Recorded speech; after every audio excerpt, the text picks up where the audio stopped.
This is Anna, and my topic for this essay was conversations about finances in marriage. So, just an introduction, marriage is the legally or formally recognized union of two people as partners in a personal relationship. And some terms that come to mind when thinking about marriage could be togetherness, love, happiness, joy, and companionship.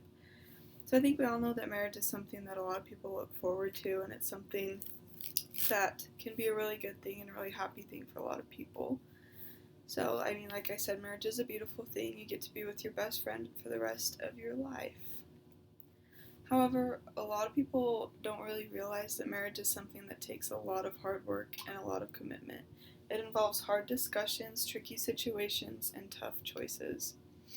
So, I think anytime you have two people who come from sometimes really different backgrounds, it can really kind of take a toll on your relationship, which is why I think a lot of couples have problems with fighting about money. One of the most common things that couples argue about is money. In fact, it is the second biggest reason for divorce. And this is why I chose to research and argue this topic, because over 60 million people in the United States alone are married, which means that millions of people could be struggling with finances in marriage. So this is a big deal. This is something that a lot of people struggle with, and I also think it's something that's really under-researched for how common it is, I guess. So this is why I say that discussing finances in marriage and doing it right has many benefits and can in reality be the defining point in any marriage. So just some background. In the 1800s, when a husband and wife had arguments about finances or money, they could often look to their local newspaper or advice column for help with their issues, which might not have been the best source to go to. And then the Great Depression of the 1930s brought a lot of devastation, hunger, and pain to families all over America. Money was really tight, and therefore people held on to it much more than previously. Consequently, when families needed to decide what to spend their money on, they were often divided, and simple talks would turn into arguments. So today, it's a little bit different. There are a lot of different ways that finances affect the way that we see marriage. Some young people are opting to not get married until they are financially stable and are through with college or have a direct route that they want to take. Some have seen what their parents have been doing and either choose to repeat what they did or try to change what they did to make a better life for themselves.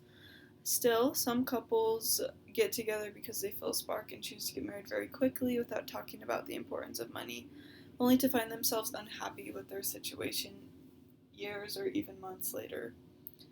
Premarital counseling is something that I found that's super interesting. So it's when before you get married, you go to counseling just to talk about maybe different issues that you've already been having, or even just kind of tips to help with your marriage. So I think that's something that could really help as well.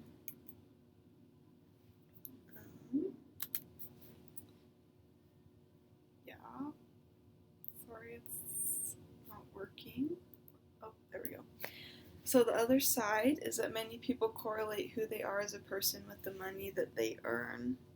And this can happen a lot with those who felt unloved or uncared for as children because they want to change their circumstances and they think that money will do that.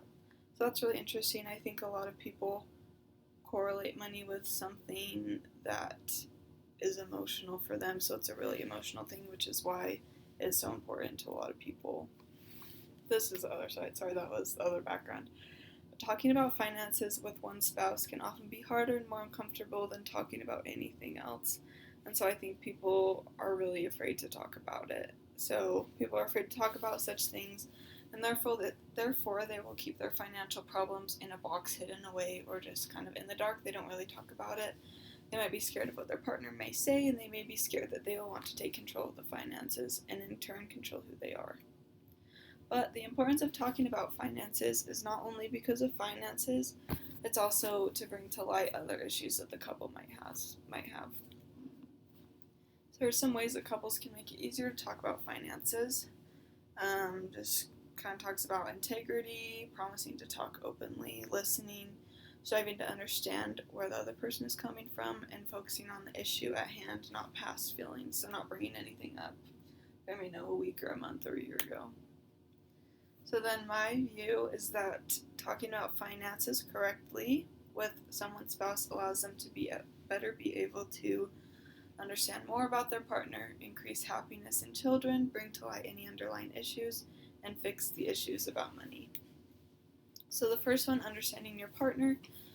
So just one reason that it is so important to talk about finances in marriage is that it will be able to help you and your spouse learn more about each other, not just in finances, but about their characteristics, their childhood, and what they like to do. So kind of just like what I was saying previously, like people correlate money with different things, different attributes like love or success, and so if you kind of have real talks about money with your partner, you'll be able to discuss those things as well and learn more about them.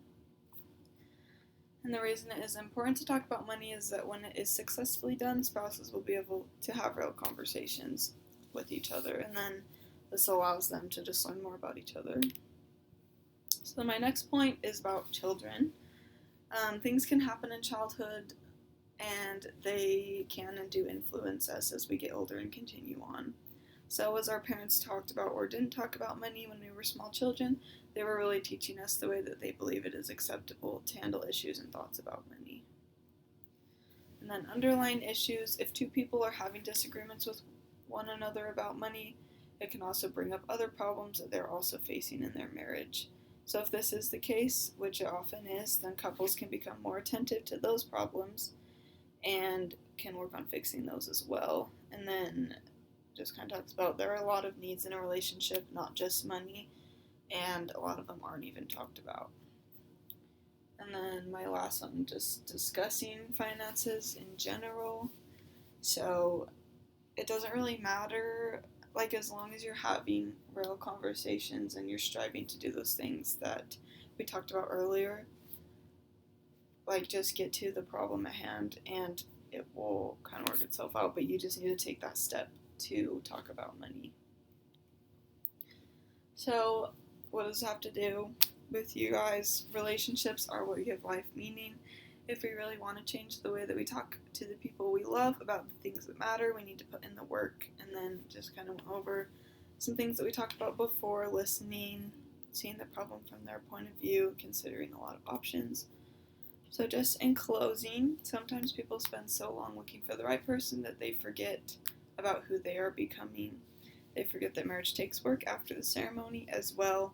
Discussing finances in a marriage is not something that's easy or often even enjoyed by either person, which is why it's sometimes not talked about.